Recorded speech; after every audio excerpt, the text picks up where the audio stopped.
Daily Tech News Show is made possible by its listeners. Thanks to all of you, including Erwin Sturr, Ken Hayes, Philip Shane, and welcome in our brand new patrons, Free, Bruce, and Jeffrey. Yay! Good to have new patrons. Welcome on in. Everybody make them feel at home. On this episode of DTNS, The Verge's Sean Hollister helps us break down Intel's attempt to stay in the AI PC game. AI scientists don't want to be silenced about risk. And Instagram's attempt to force you to watch ads.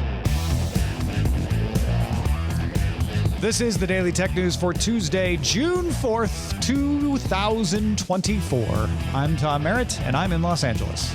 And I am Sarah Lane, and I'm at Studio Animal House. They're all sleeping. I am the show's producer, Roger Chang. And joining us, senior editor and founding member of The Verge, Sean Hollister. Welcome back. Hi. It's good to have you, man. Hi. That's the sound of someone who's been covering Computex for the past rest of his life. Yeah, good to have you with us, Sean. No, it's not bad at all. It's just, I was nearly going to go, and then we decided not to. Yeah, that would have been fun. Because what? It's in Taipei, right? Oh, yeah. I went in 2012. It was a blast. It's been 12 years since, and I was looking forward to it. Well, we are going to talk about the Intel news out of that with Sean in just a second. Also, we should let you all know Meta announced its Connect 2024 event will take place September 25th and 26th. So put that on your calendars.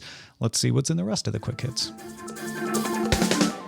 Samsung has added 2 features to the 32-inch Odyssey OLED G8 gaming monitor. Thanks to the built-in NQ8 AI Gen 3 processor, the monitor can now use models to upscale content and games to near 4K when you're using the built-in TV and gaming hub apps. There's also a pulsating heat pipe. Yep, that's what it's called. That was not announced with the rest of the monitor's details back in January, but this will help prevent burn-in. The 32-inch Odyssey OLED G8 is available now for $1,299. The Raspberry Pi is offering an AI kit. Indeed, it's finally here. Halo's Halo 8L M.2 accelerator is powering it. Adds 13 tops of power to a Raspberry Pi 5 microcomputer and draws less than 2 watts of power and can be passively cooled. This would let you run some smaller models like coding assistants or image editors on your Raspberry Pi. The information sources say that Apple held talks at the end of last year with China Mobile to bring Apple TV Plus to China. No U.S. streaming video service is currently available in China. If the deal were to be accepted, China Mobile would offer Apple TV Plus for a monthly fee to its customers and reportedly split revenue with Apple. The deal would only likely be for set-top boxes, not phones. There was a breach at the banking company Santander and another one affecting 650 million accounts on Ticketmaster that were both linked to a cloud storage platform called Snowflake. So Snowflake engaged third-party security companies, Mandiant and CrowdStrike, to investigate. They now have reported the results of their investigation. They found no evidence of vulnerabilities on the Snowflake platform or compromised Snowflake personnel accounts. It appears that the breach may have been achieved by accessing Snowflake accounts from clients who did not have multi-factor authentication on. Microsoft 365 Education is the target of complaints from Noyb, N-O-Y-B. That's a privacy watchdog organization based in Europe. They're the ones who single-handedly stopped there from being a user data sharing agreement between the US and Europe for more than a decade. Right now, it's a request for the Austrian Data Protection Authority to investigate some vague terms, the possibility that Microsoft unfairly pushes compliance onto schools, and a tracking cookie that appears to exist without consent. Quick quiz. Anybody remember what NOIB stands for? I heard this from Rob Dunwood on Daily Tech Headlines today. None of your business. NOIB.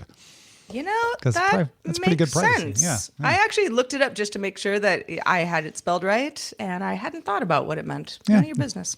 I like it. Well, Intel unveiled its Lunar Lake platform at Computex. That is its chip that is Copilot Plus compliant, coming to those kinds of laptops this autumn. This is just 6 months after the previous gen Meteor Lake. Intel promises up to 14% faster CPU performance, 50% better graphics performance, and 60% better battery life. Sean, you've been digging into this directly with the folks from Intel. What are the things you found most important about Lunar Lake? Well, everybody's interested in this being, the new AI chip to go up against the ones from AMD, NVIDIA, Qualcomm, the ones that are going to be in these Copilot Plus PCs. But next year, nobody's going to care about that because it will be table stakes that all of these chips will have this amount of AI generative processing in them or more, thanks to a little coprocessor in Intel, in AMD, in Qualcomm chips in your laptops. Everybody's going to have this. So that part doesn't matter quite as much as the fact that Intel has to finally do something about Apple. They have to do something about ARM chips using a different instruction set than the x86 chips that Intel and AMD have been building for all of our lifetime in computing. A few years back, when Apple introduced those M1 processors and said, hey, we're going to build our own ARM chips, all of a sudden we're like, here is a tremendous amount more battery life from a laptop. The processing is good. It doesn't need as much cooling. And it's beyond time for Intel to do something about that. This is Intel coming out swinging there.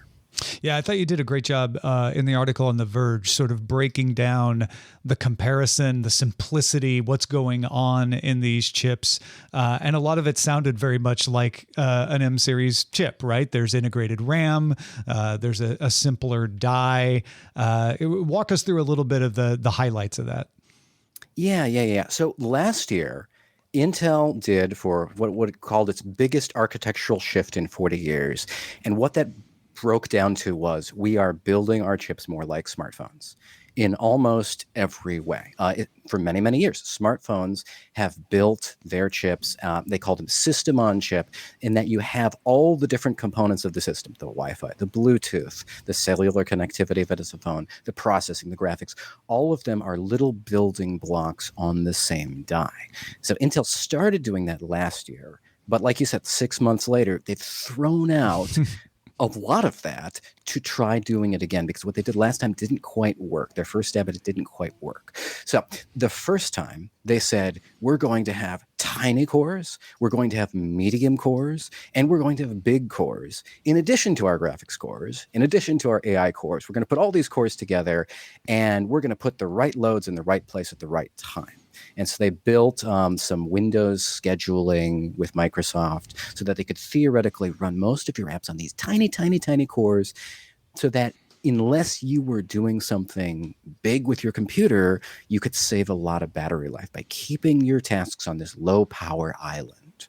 So the low power island still exists this year, but they have ditched those tiny cores entirely. They could not keep the tasks on that low power island the way they want. They were eating up too much battery. So they said, we're going to make some better medium cores. They called them the efficiency cores, the E-cores. They've been around for a while, but the ones this year are so much more powerful and potentially so much more efficient. We would know for sure if Intel ever labeled the axes on its charts, but it doesn't. They are so much more powerful and so much more efficient that not only do they deliver, I think it's 2 times more performance, up to 4 times more performance than the tiny cores did last year. But they also can deliver more performance at the same power as the P cores, the performance cores in last year's chips. So today's E cores, more powerful than last year's P cores at the kinds of lower clock speeds you typically run a laptop at. Yeah, and so that containment that you're talking about with Windows still exists, but it just keeps them on these efficiency cores that are at par with last year's power cores. So most of the time, you'll get that great battery life, it sounds like. Yeah, we're not clear about the technical details, the difference between last year, the scheduler saying, we think these apps should be here in the low power cores, and now we should move them to high cores, and what they're now calling containment zones, which is like, we are keeping them on the E-core. We are keeping Microsoft Teams will run almost entirely in your E-cores now. And so when you're doing your video call, at least with Microsoft's video calling solution, they say you'll get 35% better battery life out of that, which, before they were heating up the entire chip, it was using up unnecessary amounts of power.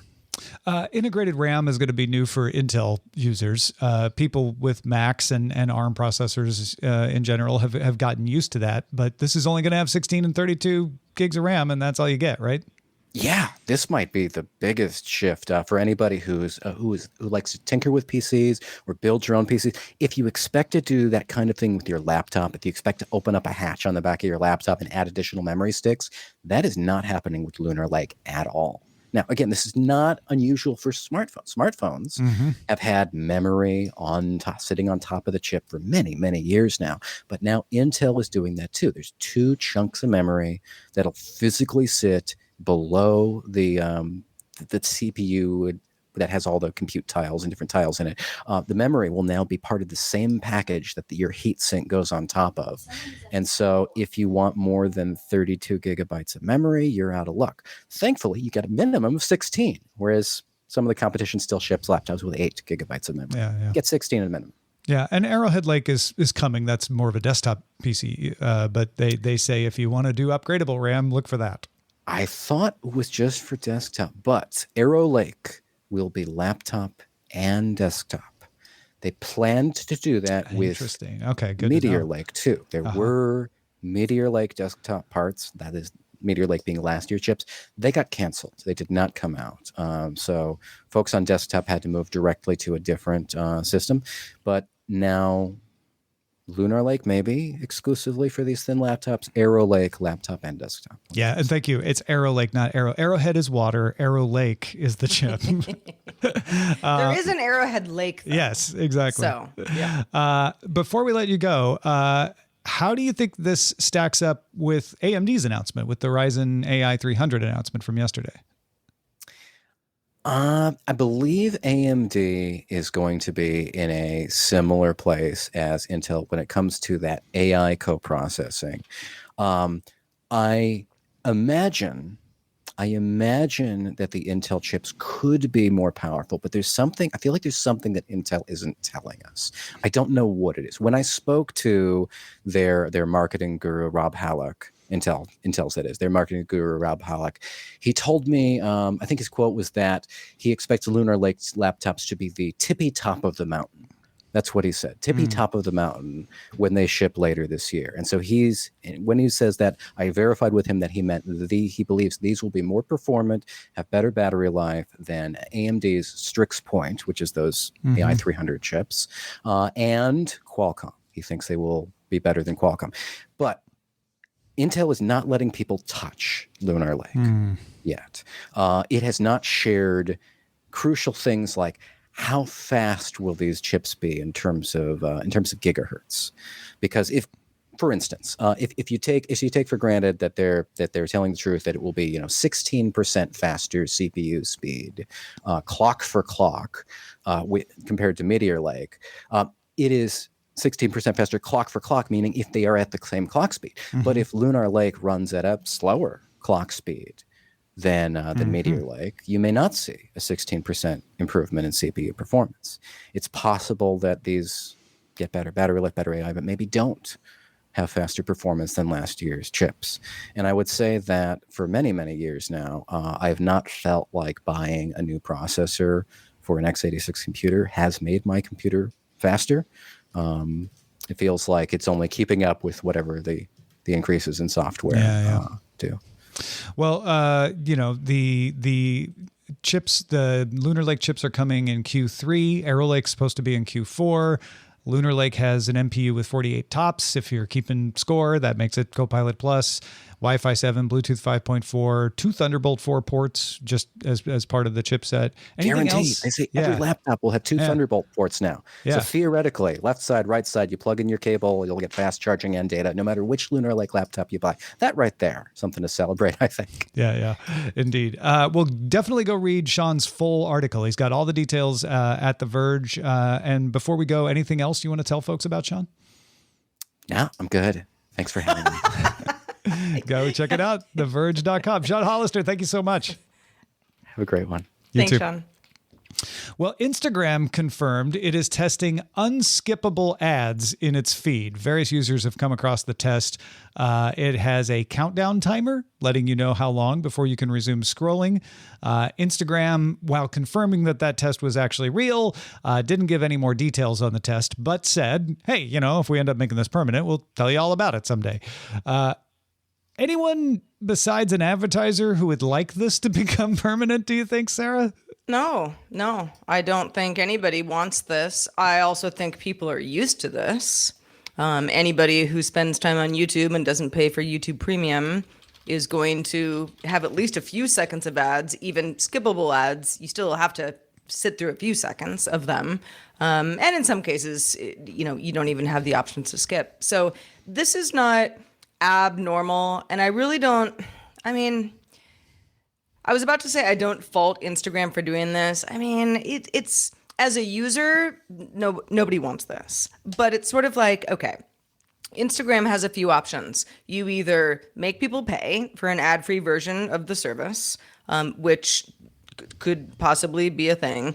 You do this sort of like, hey, you can't get away from the ads, and sometimes you can't scroll past them, and that's just part of the deal. Or what's the alternative? Because the company wants to make money. That's the bottom line here. So how do you annoy the users, but not enough for the user to just say like, okay, I don't want to hang out here anymore? Would you partner with popular creators? Take a cut of the creator's cut. That's already happening, but you get to the point with a platform like Instagram, and what else do we expect? Yeah. I didn't expect unskippable ads in Instagram because it is contrary to the user experience. It's one thing in a video where we're all used to pre-roll ads for YouTube to say like, guess what? You can't skip the pre-roll ads anymore. It is another thing in a system that's been around for 10 plus years to be like, we're built on keeping you scrolling. We are now going to stop you scrolling. I think that's risky. Like, I totally get what you're saying. You're absolutely right. They want to monetize. And maybe the solution is they'll be like, hey, for $5 a year, you can have no ads in Instagram. Although Instagram's one of those weird places where people seem to kind of like the ads sometimes. Like I actually saw people saying, I use Instagram ads and I've bought lots of things from them, but I will stop paying attention to them if they do this. It's almost like people don't want to get rid of the ads. They like them the way they are. In some cases, some of you are probably reviled by that notion, but I personally am not emotional about it, but I will say I go to Instagram as sort of like a side diversion. And if I'm scrolling through and suddenly it's like, oh, you have to wait 20 seconds for this ad, I'll just go somewhere else. I won't go away mad. I'll just go away. You know what I'm saying? Right. Yeah. No, I'm with you on that. I do think Instagram is sort of unique in the sense that, yes, so many things that are Instagram ads are things for sale, easy to buy. Look at this photo set or a video of the cute boots that you were looking at a week ago because we know where you've been. That kind of stuff. It works on Instagram. I have bought, not that many things based on Instagram ads, but it's definitely, it captures your attention. If nothing else, especially when Otis the dog is on his Instagram, obviously not me because it's his Instagram account, but he gets served up lots of, like dog bed and dog toy and cute dog hoodie ads. And it's all I can do not to be like, just click. It's so easy. Yeah, right. Just one click. But at the same time, when Instagram ads first rolled out, and I think that was, what are we talking, like 2016? Yeah, something around there. It was right around the time that Instagram introduced the algorithmic feed, which at the time, those of us who had been sort of ride or die for the platform were just like, this is the worst. And now we all just got used to it. It's not going anywhere. It's everywhere. But at the time, I'd say hide ad. Every ad I saw, hide. And I'd be like, we'll just run out eventually. No, that's not what happened. They just came back in force. And now I just deal with them. Yeah, we're all used to it now. Yeah, but yeah, that whole sort of, you can't scroll without watching the ad. That tends to, anytime that happens to me in any similar form where I'm sort of forced to deal with an ad, I'm just like, la, la, la, la, la, do not care. Yeah. I am fighting you now. And, it's just not a great experience. I suspect there's a principle of the internet that more people complain about a thing than will actually act on it. So I think that is worth taking into account here. But there is a principle of and I've seen many people, I think Stoic Squirrel just said it. I've seen lots of other people say, well, if the ads are good, you won't skip them anyway. So why force people to watch them? And that is a principle that if it were 100% true, there would never be unskippable ads, right? Apparently unskippable ads are effective because the advertising world wants them. And that's why Instagram is testing it. To be fair to Instagram, they're testing it. They're seeing, does this cause people to stop scrolling? And if it does, they won't continue with it, and they'll be able to tell their advertisers, yeah, here's the numbers. We did a search, and it doesn't work on our platform. That's kind of what I'm hoping selfishly happens. But you know what? If it doesn't stop people from skipping away, if I'm wrong and I'm like, you know what? Even though it's unskippable, I don't skip away. If they're like fine tune the exact right amount of time for an ad on Instagram to be unskippable before people do close, we're probably going to be stuck with it. I also, you mentioned something like $5 a year to not get ads. I mean, if it was really that low, I'd be like, yeah, of course. I'd probably do it for $5 a month. I in this world where people are paying $20 a month for Netflix, Instagram's going to have to be really cheap if all you're doing is taking away the ads. Exactly. Yeah. But it also, and again, this is completely different from the hoaxes that go around every so often where they're like, all right, Facebook is, going to make you pay. Yeah. It's like, no, Meta, Facebook, WhatsApp, anything under, in the Meta universe, they are not going to force you to pay for their products. No. They're going to force you to pay for the version of the product that you want, possibly. But yeah, we're definitely in the testing phase right now. And Larry in Atlanta asks, will Instagram charge advertisers to make their ads unskippable? Yes. Yeah, they'll be able to charge more. They'll be able to charge a higher CPM, as they call it, if an ad is unskippable, right? That's the idea. Being in the marketing room, where you figured out the perfect slogan, which is at the end of the ad. You're like, no, people need to see the whole ad. Yeah. We all worked very hard on this. The advertiser believes that the ad will be more effective if it's unskippable. That's why they want it. And if it turns out that that's true on this test, then Instagram can charge more for it. Yeah, exactly. Well, it's been an exciting week at Computex already, and next week is no different. Apple's Worldwide Developers Conference, WWDC, is next week, and Apple Vision Show is on it, y'all. Each week, Eileen Rivera and I talk all things Apple, while also keeping an eye on the competition as well. We want to know what everybody's doing in the space. Do join us at applevisionshow.com.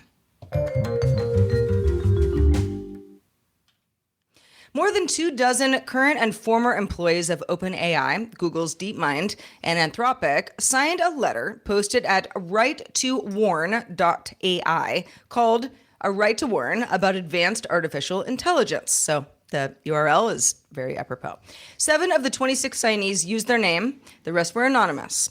The letter was also endorsed by AI pioneers Yoshua Bengio, Jeffrey Hinton, and Stuart Russell.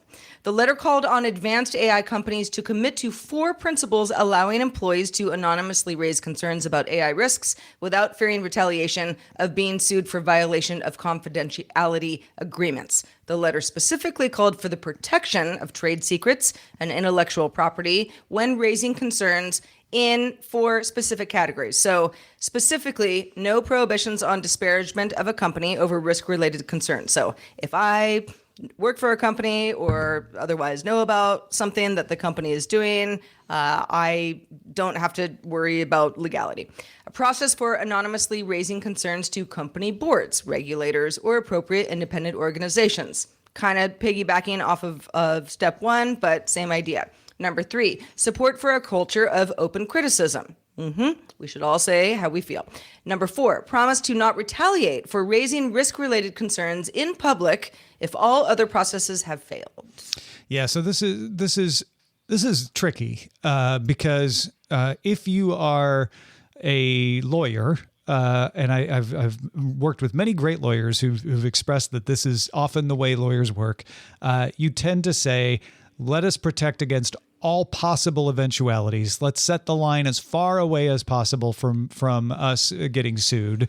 And so that disparagement thing that you were talking about in that first point is one that they will do when they are giving someone severance pay, for example, or giving someone stock options. They'll say, you will get these options granted, you will get the severance pay if you agree that you will not disparage the company in any way for the next, 5 to 10 years. That's boilerplate. I've signed one, Sarah signed one, Roger signed one. We've all gone through that. More than one. Yeah, Yes. exactly. Right.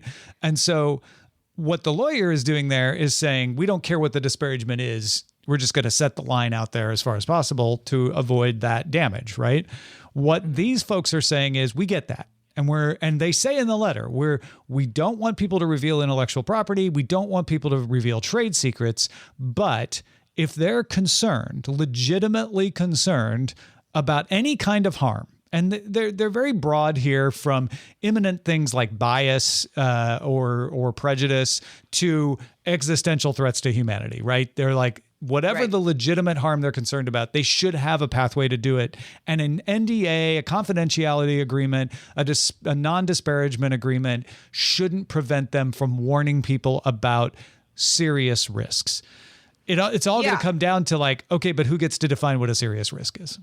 Right. In the letter specifically, speaking of serious risks, the letter signees said, we also understand the serious risks posed by these technologies. These risks range from the further entrenchment of existing inequalities to manipulation, misinformation, the loss of control of autonomous AI systems, potentially resulting in human extinction. Yeah. So not mincing words here. And it's not as if this letter was written saying humans are about to become extinct and these companies should need to shut down immediately. Not at all. More that there are a lot of people working in this field who care very much and who know what they're talking about and have worked in various systems that are creating AI systems that the rest of the world will then be using.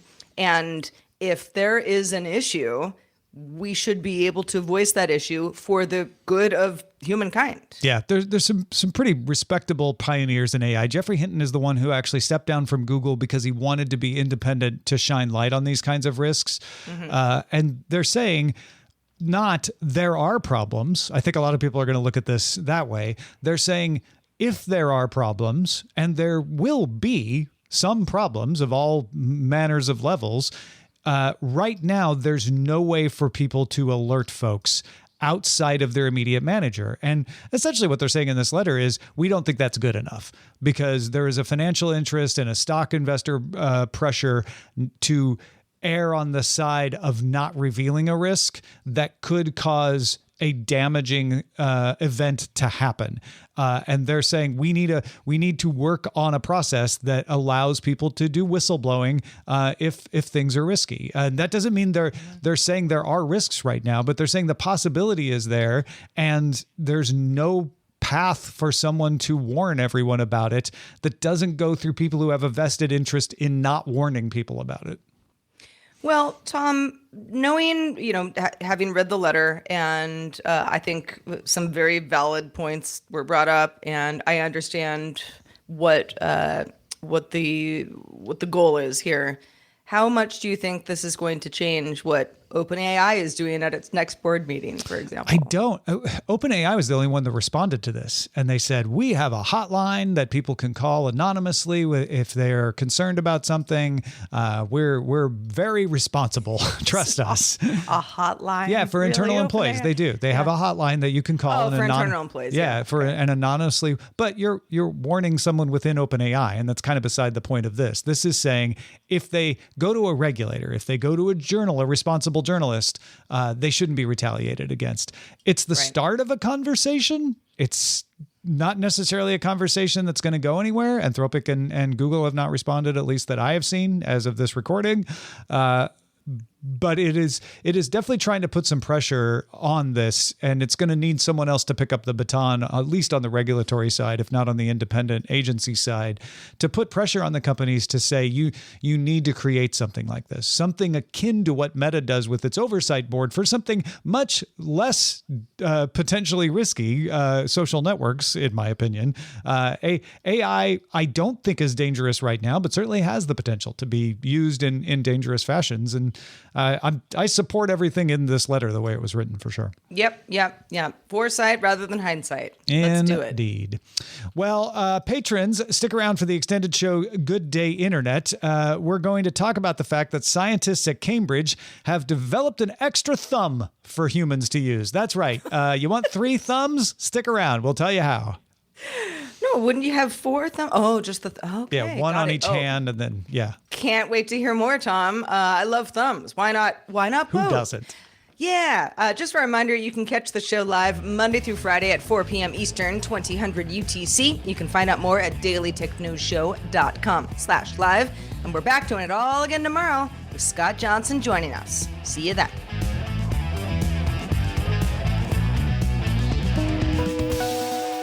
The DTNS family of podcasts, helping each other understand. Diamond Club hopes you have enjoyed this program.